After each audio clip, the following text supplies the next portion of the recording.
Maybe you have completely given up and stopped holding your breath for this government to deliver something rather than just announcements, for something that makes sense out here, something that actually lands and affects the lives of people. Well, who could blame you? The headlines don't match the reality. The press conferences are full, but the shelves at our food banks are still empty. What if this budget wasn't just more disappointment? What if it was actually a signal? Because once you strip back the slogans, one thing becomes extremely clear. Pakenham wasn't overlooked. It was deliberately sidelined and left out.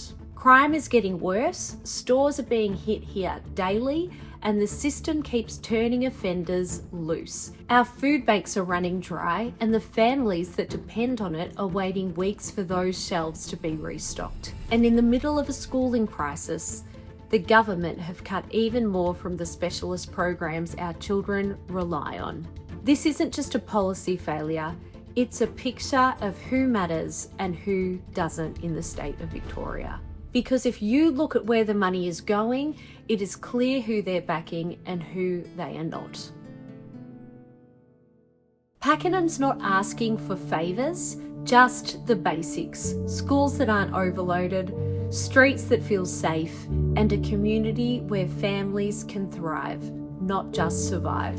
For years, we've been told, it's coming, just give it time. Well, the budget's landed, and where is the help? It is still not here.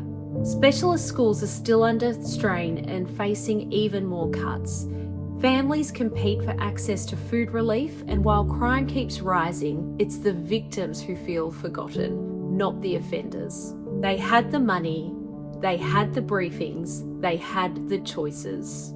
So no, Pakenham wasn't just overlooked, we just weren't on the list. Because when it came time to draw the line, this government made it clear, Pakenham's on the wrong side of it. It's not just the schools and the services that have been stripped back. It's something even more personal, your family's safety. Because in Pakenham today, it's not just that crime is happening, it's that the system is letting it happen. A teenage boy in our community was bashed so badly his eye socket was shattered. His family, they're leaving the state, and who could blame them? Right now in Victoria, a violent offender can be back out on the street in just 90 minutes, 1 hour and 30 minutes from arrest to bail.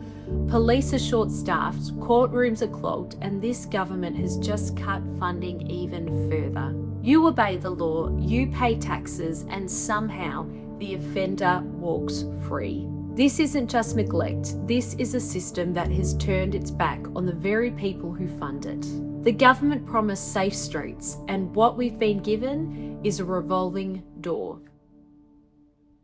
Every single day, Victoria pays $22 million in interest.